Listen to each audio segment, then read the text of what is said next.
Stock number 21319, a 2020 Ford Explorer front clip. Looks like the driver's side fenders scraped a little bit all over. Some scratches on the hood, but structurally sound, no problem there. This was a XLT.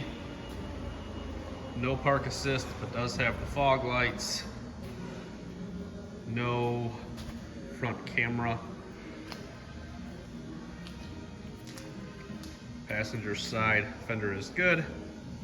Had the 2.3 liter engine, so it's gonna have the cooling package for the 2.3. Was cowl cut through the windshield and through the floor.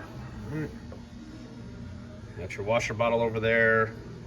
Coolant bottles in here. Fuse box. Under the hood AC lines. There's your cooling, you got your fan. Radiator condenser. Check your headlight tab here. Driver's side is good. Core support is intact.